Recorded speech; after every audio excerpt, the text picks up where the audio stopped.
was going to take me back, of course, in time almost to the 2005 year when I had the privilege to be in Sudan.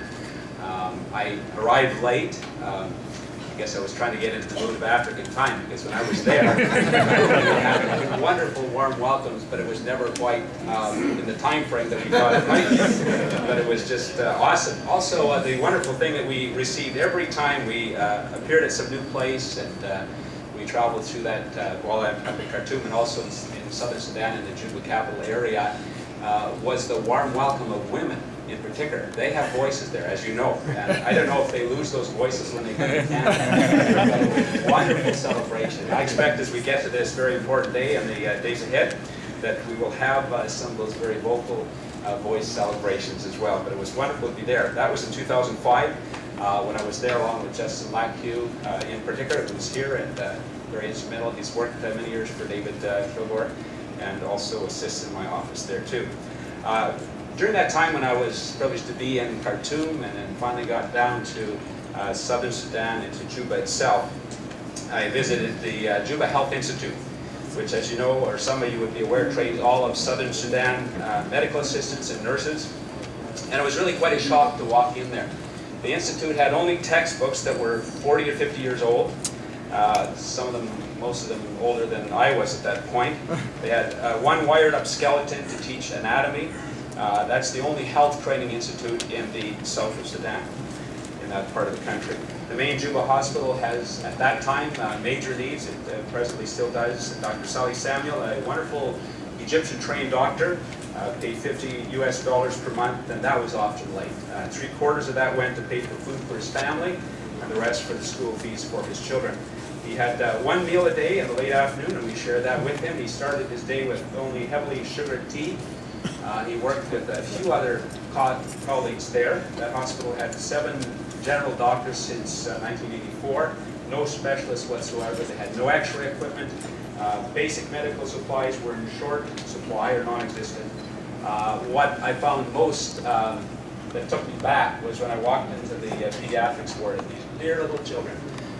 They're on the beds, 4 children on a single bed, with their moms camped out on mats around the floor. Beside them. It was a situation ripe for cross-infection. They had very little medication, no ambulance, poor sewage disposal, poor water systems, no refrigeration for dead bodies, and there was a death occurred right while I was there, and the grieving and the lament of the crying out of grief when that occurred. Nothing for storage for postmortems either. And so that was the state of healthcare in southern Sudan. It hasn't changed a great deal, but of course that had been worsened by some 21 years of civil war. The electrical supply when I was in the capital, Juba there, was very intermittent, not very predictable, hardly any running water. Juba, as you know, remained under Khartoum government control throughout the 21 years of civil war there, surrounded on all sides by the SPLA. As was mentioned by Sarah, with the collaboration of Friends of Sudan, Food for the Hungry, we were able to send 8 large, big shipping containers to southern Sudan, to Juba, to help the medical community in Juba and the areas around Juba.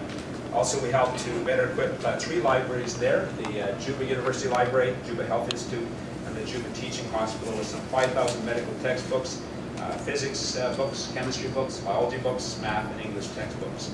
I did get to know a very interesting individual, quite a character actually, the Speaker of the South Sudanese Parliament, His Excellency James Wani Iga, and an inspiring speaker if you've ever heard him.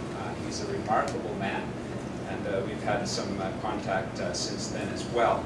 But he pretty much had me convinced that the South Sudanese people were a lost tribe of Israel almost. They were heading to the Promised Land, and he could really paint a picture and tell a story, and he had you, I mean, I was getting most of it through translation, but laughing one moment, almost crying the next, and a truly remarkable man. So they have some caliber people there. Met with His Excellency Rak Makur, the Vice President, a good friend, Honorable Oliver Morey, who was in frequent phone contact with me as well. No library there for the MPs as they were getting this Parliament together. No parliamentary resources for them. And so my office was able to help send some 200 books there, courtesy of people in the downtown Ottawa area here. some parliamentary resource for them, for our counterparts there. I had the opportunity to visit some of the internally displaced people out there, talked to many women, and they asked for projects that would empower them to be able to participate in the economic process there that they could see coming. Just very quickly, in summary and closing then, what can be done? Well, I think Canada can help the Southern Sudanese medical community with medications, with the basic kinds of medical things, with their expertise. Partnerships with Canadian medical doctors going there for a year or two.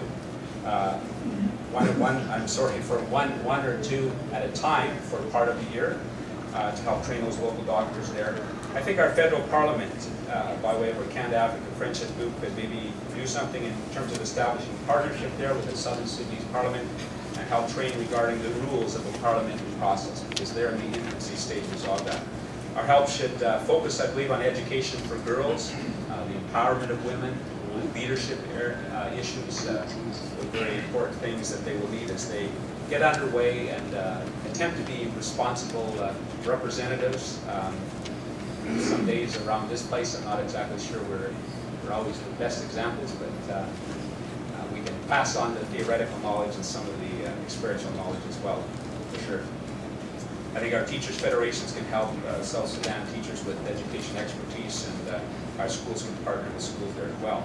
So I'm hopeful that at some point we can have a number of members of parliament across party lines, delegation listening to the needs of our counterpart MPs there in Sudan and finding additional ways to assist them. We've already established contacts with central equatorial state government, and we hope to follow up with that. Such relationship and training will help politicians to better represent people and eventually reduce, as can be in any new and developing government like that, reduce some of the tendencies to corruption or tribalism and nepotism.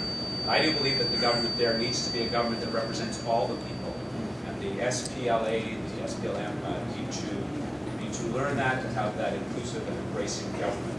I think that Canada can help South Sudan and Sudan so that there's a full and inclusive representation of all in the government of the independent South Sudan. Finally, my office is privileged to work with Canadian Sudanese people, some of the people that are here today, and we look forward to continue to do that in the coming years ahead. And truly this is, and as we look to the date in the months ahead, a celebration. It came off a lot better than maybe somewhat spirited and worried, and yet there's much work that needs to be done in the years ahead. Thank you for being here and joining us.